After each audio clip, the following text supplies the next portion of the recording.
tempat ini, di mana di tempat ini kami ingin menyenangkan hati-Mu, ingin memuliakan nama-Mu Tuhan. Dan terima kasih kalau kami boleh melakukannya, sebagian dengan puji-pujian. Saat ini kami ingin melakukannya dengan mencari tahu kehendak Tuhan. Kami mau belajar firman-Mu, kiranya Tuhan pimpin, berkati kami, berikan kami hikmat dan pengertian yang daripada-Mu, agar dengan itu kami bisa memahami isi firman-Mu dan kehidupan kami betul-betul kami boleh jalani dengan segala ketakutan, segala kewaspadaan sesuai dengan kehendak Tuhan, sehingga hidup kami sungguh-sungguh mempermuliakan nama Tuhan. Terima kasih, di dalam nama Tuhan Yesus kami berdoa dan bersyukur. Amin. Silakan duduk jemaat yang dikasihi Tuhan. Ya, percaya patuh. Ya, ini sebenarnya lagu yang sangat indah. Ini sangat cocok bagi setiap anak-anak Tuhan, bahwa Tuhan menuntut bukan hanya menjadi orang yang percaya, tetapi ini masalahnya percaya ini kan sesuatu yang berkaitan dengan hati, ya. Hati. Nah, orang percaya buktinya apa itu? Yaitu apa? Kepatuhan. Ya, ini patuh ini adalah eksternalnya. Ya. Ya. Kalau percaya ini kan sesuatu yang bersifat internal. Nah, untuk bisa memperlihatkan yang sesuatu yang di dalam ini diperlihatkan lewat sesuatu yang di luar, eksternal, yaitu patuh. Ya. Patuh dalam segala aspek, perkataan, perbuatan, dan semua yang lainnya kita patuh. Nah, ini satu pujian yang sangat indah. Percaya patuh. Oke, jemaat yang dikasihi Tuhan, saat ini saya mengajak kita untuk membuka Alkitab kita di dalam surat Ibrani.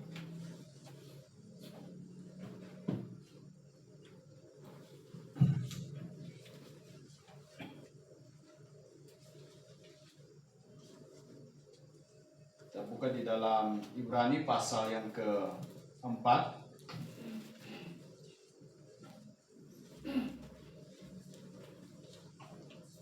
Ayat yang ke-7.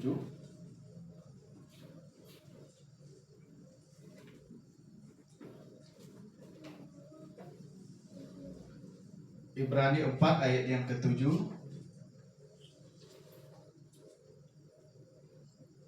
Kalau sudah ditemukan, kita membacanya bersama-sama. Dalam hitungan ketiga kita mulai. Cuma satu ayat. Ibrani pasal 4 ayat yang ke-7. 1, 2, 3. Sebab itu ia menetapkan pula suatu hari, yaitu hari ini, ketika ia setelah sekian lama berfirman dengan perkataan Daud, seperti dikatakan di atas, pada hari ini, jika kamu mendengar suaranya, janganlah keraskan hatimu.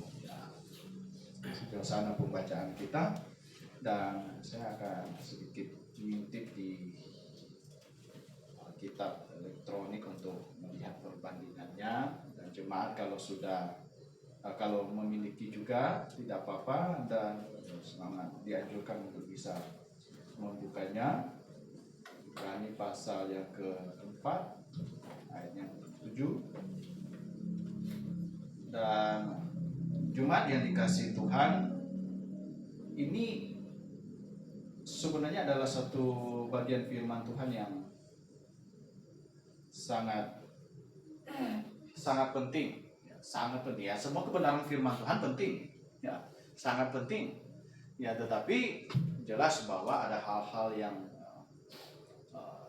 perlu ditekankan, ya, perlu ditekankan supaya mungkin itu lebih membuat si pendengar, si pembaca lebih lebih disentakkan, yang.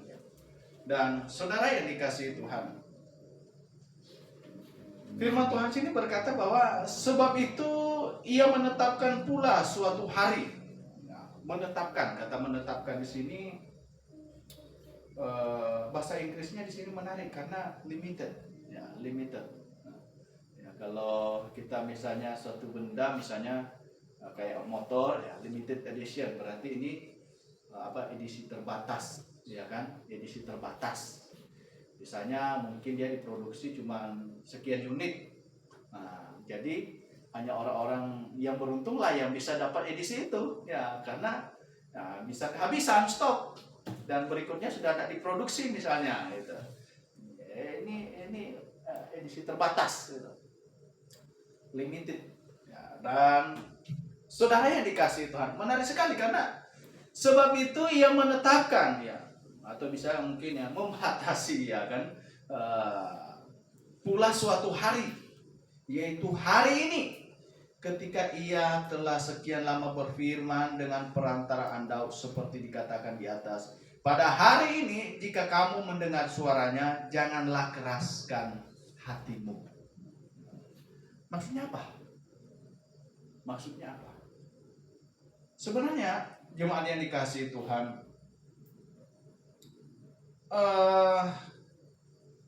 kita bisa katakan bahwa mungkin dalam bahasa manusia supaya mudah dipahami, Tuhan ingin menyampaikan bahwa mungkin kesabarannya ada batas. Ya, ini bahasa supaya bisa mudah dipahami oleh kita manusia. Ya. Ingin memberitahukan bahwa ada batasnya nih, ada batasnya. Ya kalau ini menyangkut dengan sifat Tuhan, ya mungkin ya, kesabarannya ada batas. Ya. Artinya ada momen di mana Tuhan kasih kesempatan kepada manusia.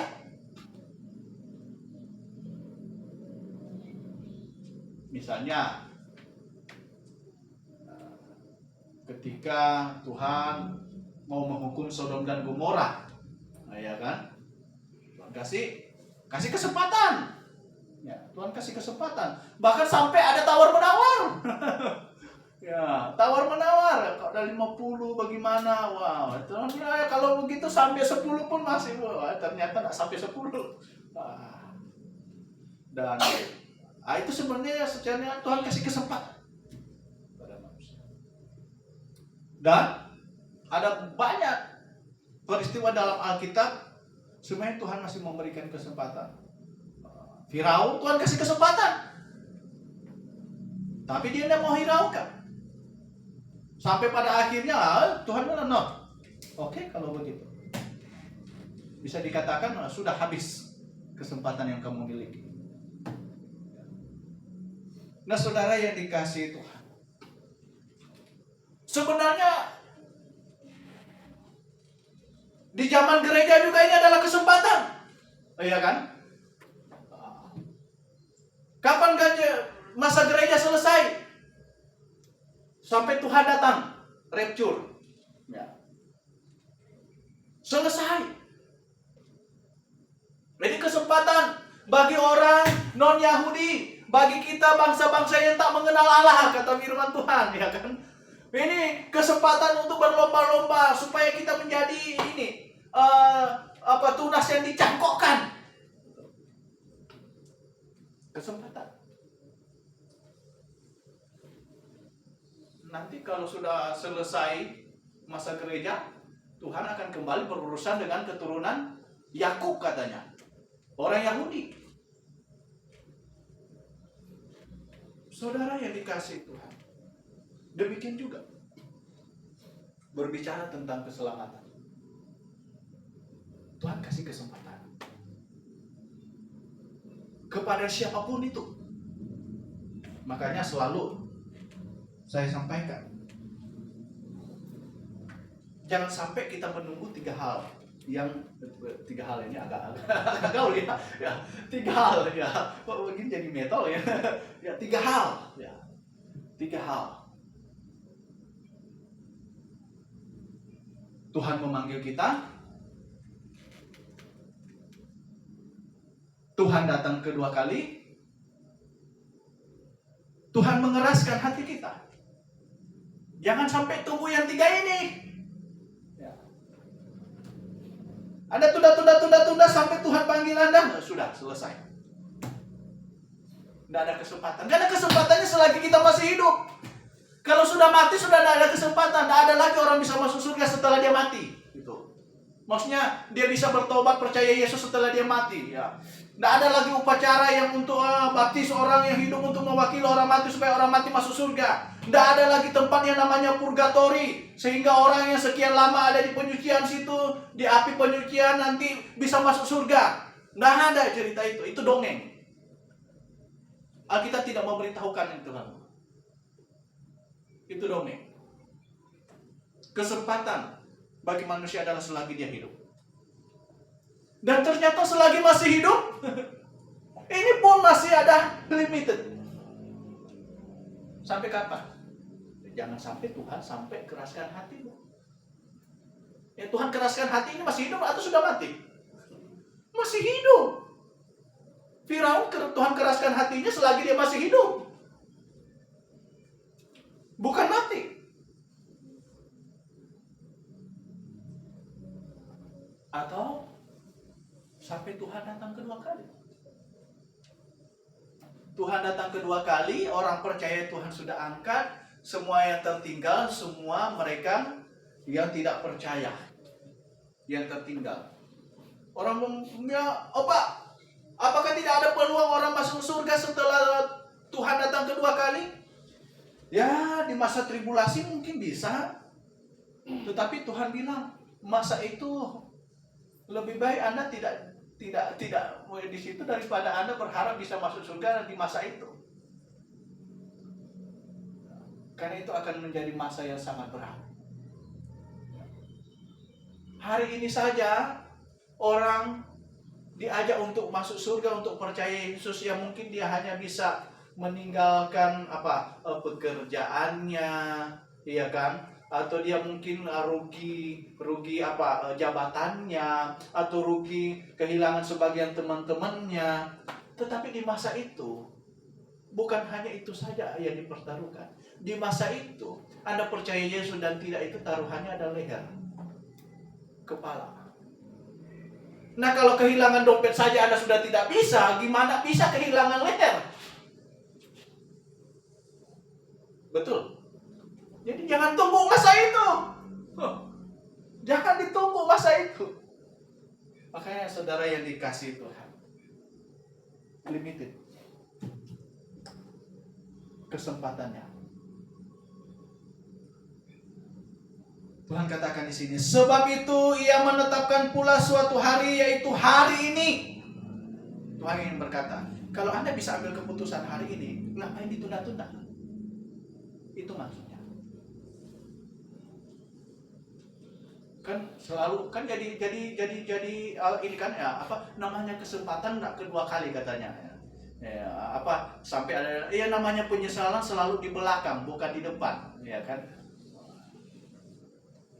Kenapa ada penyesalan? Karena dia menyia-nyiakan kesempatan yang ada. Nah, saudara yang dikasihi Tuhan, jangan sampai kita menjadi seperti orang kaya, ya kan? Yang dengan si orang susah, yang si Lazarus.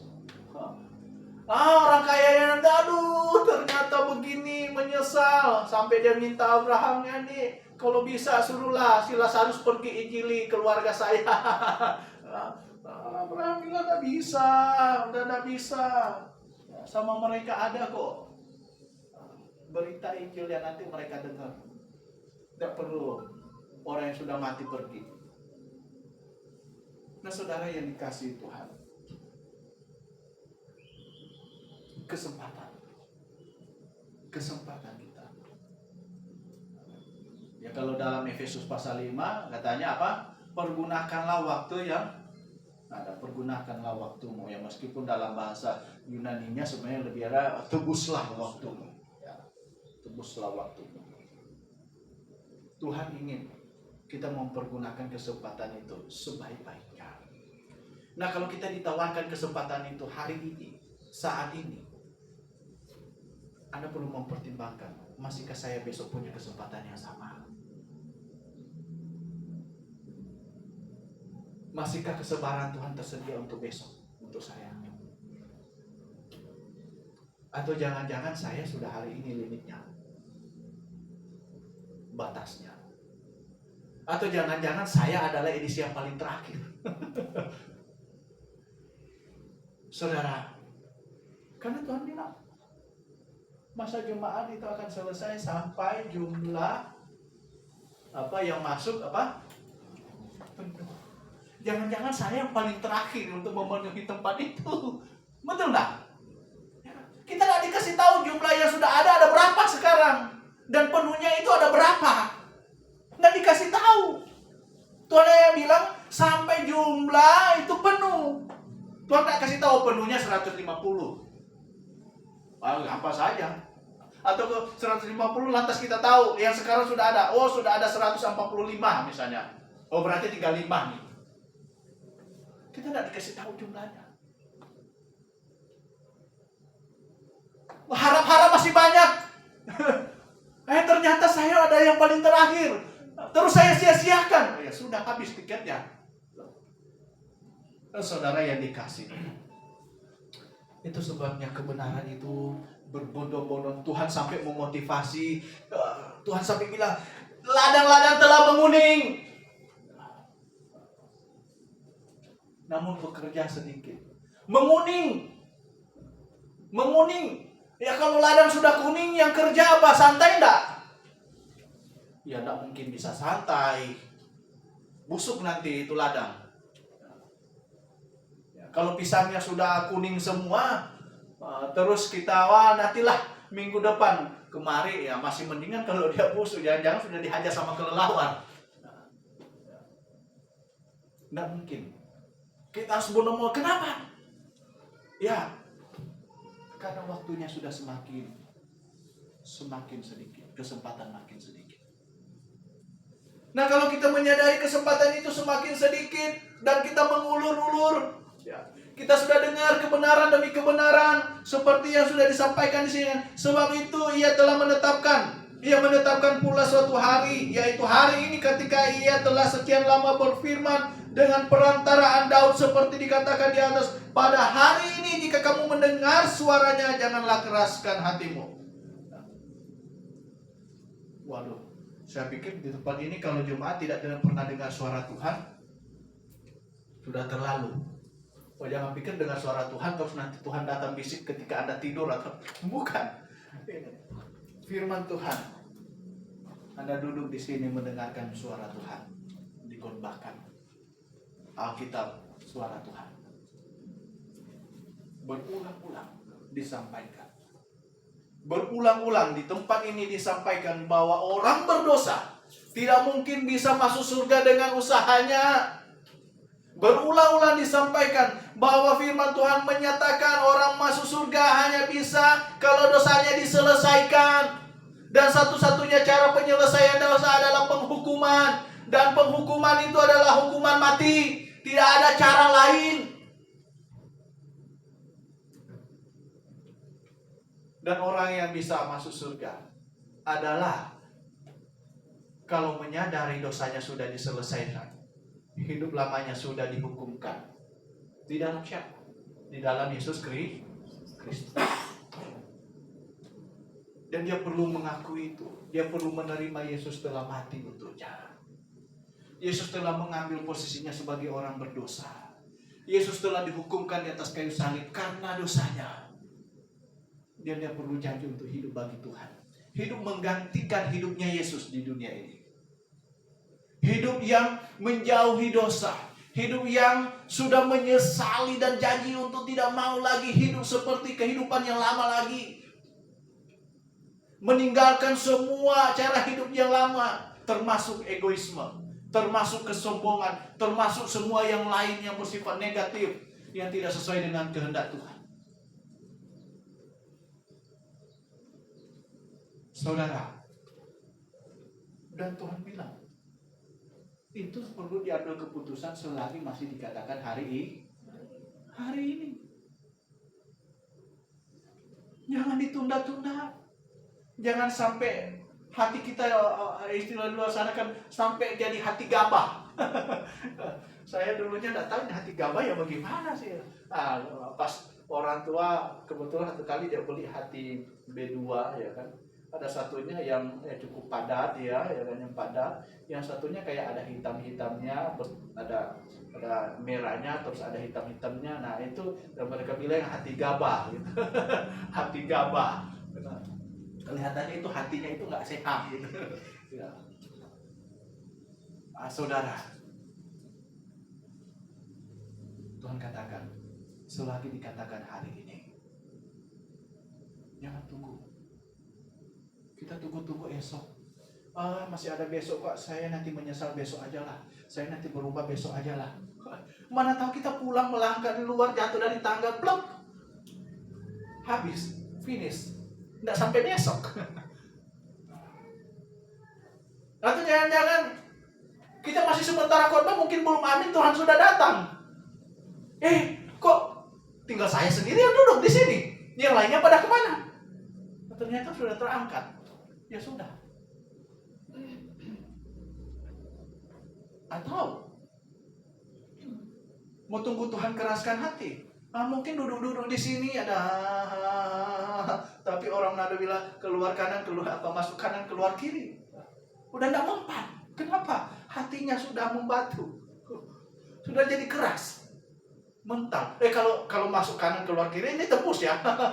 Hati gabah mungkin lembek. Kalau dia hati mengeraskan berarti mental ini. Mental. Gitu. Nah saudara yang dikasihi Tuhan. Ya, ini satu kebenaran firman Tuhan yang sangat penting. Sangat penting. Ini mengajarkan kepada kita bahwa ketika Tuhan kasih kesempatan kita untuk masih menarik nafas ini, menikmati semua yang ada di dunia ini, sebenarnya juga di satu sisi Tuhan berikan kesempatan kepada kita untuk merenung, untuk mengambil keputusan. Ya. Orang bilang ya, firman Tuhan kan berkata, orang kaya masuk lubang jarum itu masuk surga bagaikan unta masuk lubang jarum. Sangat sulit. Saya bilang katakan itu sangat sulit, tetapi bukan berarti mustahil. Ada enggak orang kaya masuk surga? Ya, ada. Ya, kalau dibandingkan dengan penduduk dunia ini ya kita katakan banyak. Penduduk dunia kan ini bermiliar-miliar. Ya banyak. Ya banyak. Ada masuk surga. Tetapi pernyataan firman Tuhan itu sebenarnya memberitahukan bahwa lebih banyak lagi adalah orang yang miskin atau susah yang masuk surga. Orang kaya cenderung lebih sulit dan sedikit dibanding dengan yang lainnya.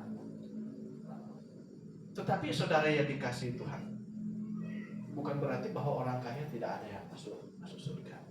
Dan ada orang yang masuk surga dapatkan jaminan hidup kekal selagi dia miskin. Setelah dia menjadi orang Kristen, ternyata dia kerjanya rajin kerja, rajin menabung dan jago memanfaatkan keuangannya. Dia akhirnya secara ekonomi kaya. Wah, ini ideal sekali. Iya kan? Sudah dapat jaminan hidup masuk surga. Selagi di dunia dia tidak miskin-miskin amat. Ya, ideal, ini enak. Saudara yang dikasihi Tuhan. Terus ada yang berkata, saya nanti mau percaya Yesus kalau jadi miskin kalau begitu. Wah. Atau sebaliknya nanti percaya Yesus kalau jadi kaya. Waduh. Ini mah gawat. Berarti kita mengulur-ulur waktu yang ada, kesempatan yang ada. Dan Tuhan sudah peringatkan bahwa selagi dikatakan hari ini, janganlah keraskan hatimu. Hati-hati. Ini kita bukan main-main soal salah pilih baju, atau salah pilih rumah, atau salah pilih apa gitu. Salah pilih baju ya, baju paling mahal saya pernah dengar ya, memang ada yang sampai Hotman Paris sepatunya 40-an juta, dasinya ada yang 6 jutaan. Saya bilang gimana ya? Dia sekali jalan di badannya itu miliaran. Gimana ini? Waduh, gimana yang dikasih Tuhan? Tapi saudara, kalau kita mau tumbuh kaya baru jadi bisa mau terima Yesus, ini saya katakan ini sesuatu yang hampir mustahil. Karena justru semakin kaya manusia justru akan bisa semakin jauh dari Tuhan. Ya. Itu yang bisa terjadi malah, saudara. Dan firman Tuhan mengingatkan kita bahwa kesempatan itu perlu dipergunakan. Bahkan setelah kita sudah ada di dalam Yesus, setelah kita sudah terima Yesus, saya sudah janji untuk hidup bagi Tuhan, sudah percaya dengan segenap hati, Tuhan masih menuntut kita untuk mempergunakan kesempatan itu. Untuk percaya Yesus, Tuhan katakan selagi hari ini. Untuk bekerja bagi Tuhan, Tuhan katakan selagi hari ini juga. Kenapa? Karena berbicara tentang kesempatan kita mendapatkan upah sebanyak-banyaknya.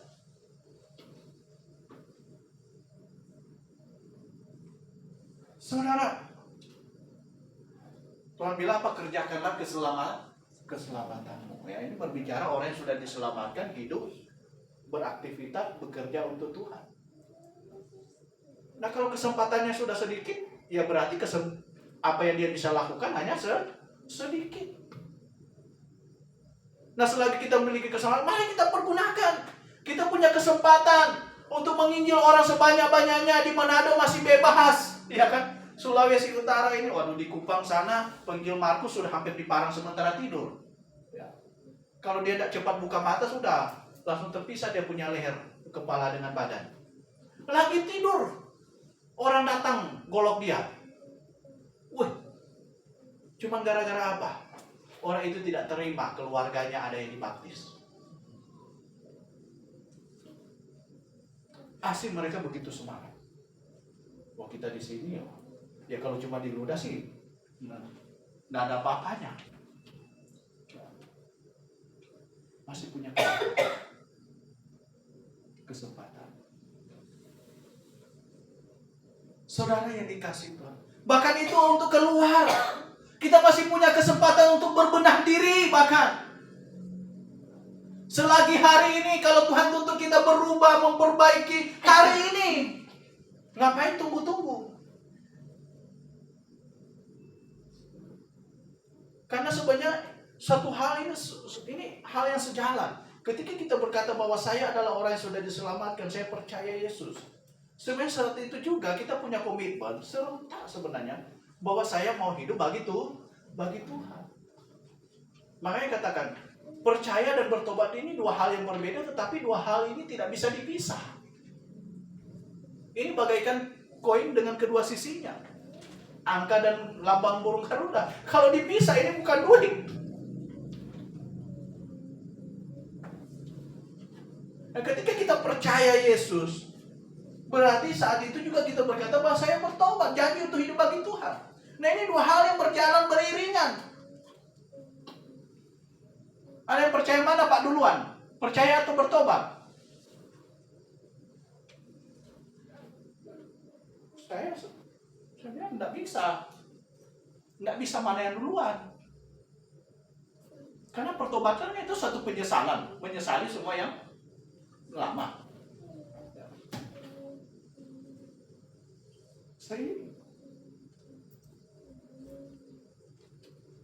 Saudara yang dikasihi Tuhan, makanya bagian firman Tuhan ini kok kita kupas satu-satu poin panjang sekali. Ya.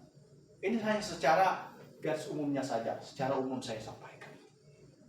Ini memberitahukan bahwa kesempatan yang Tuhan berikan, Tuhan ingin kita pergunakan sebaik-baiknya, sebaik-baik mungkin. Baik kita yang belum diselamatkan, Anda yang belum diselamatkan, Tuhan ingin Anda mengambil keputusan untuk sesegera mungkin.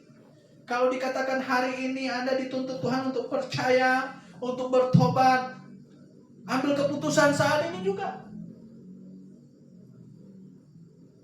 Dan Anda yang sudah diselamatkan, sudah janji untuk hidup bagi Tuhan, jangan Anda menunda-nunda untuk hidup bagi Tuhan, untuk memperbaharui hidup Anda, karakter Anda. Hari ini juga. Nah, kalau Anda komitmen untuk hidup melayani Tuhan, ya ini sebenarnya sama. Ketika ada kesempatan Anda bisa melayani, lakukan hari ini juga. Start. Oh Pak, nanti besok saya nginjil orang. Hari ini belum bisa. Belum tentu kita bisa ketemu orang yang sama besok. Oh iya kan? Kita kebetulan hari ini misalnya ke Tondano, ketemu si A. Nah, besoknya sudah kita ke Bitung, ya sudah tidak ketemu dengan si A di Tondano. Saudara yang dikasihi Tuhan, berbicara soal beritakan Injil.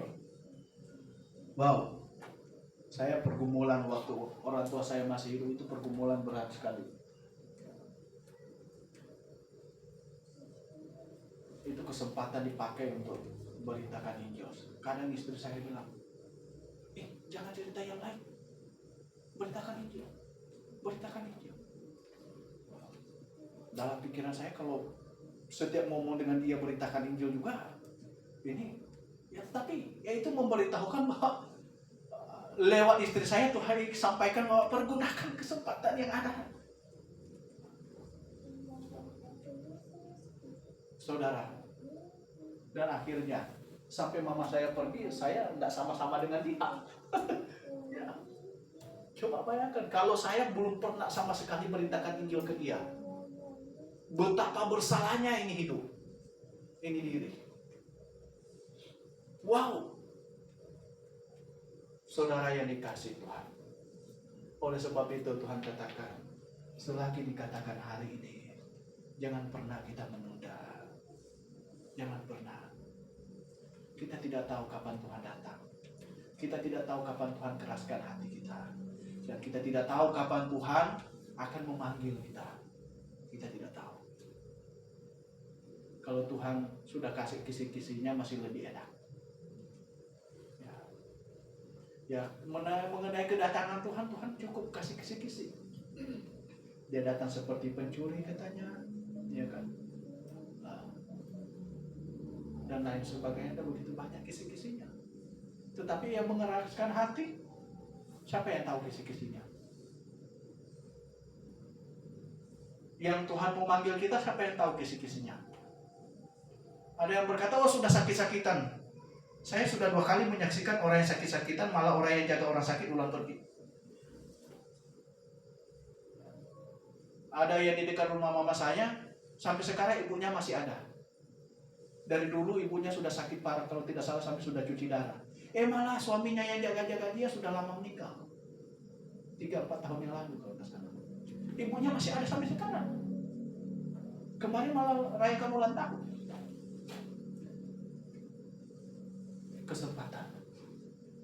Saudara yang dikasihi Tuhan, kesempatan.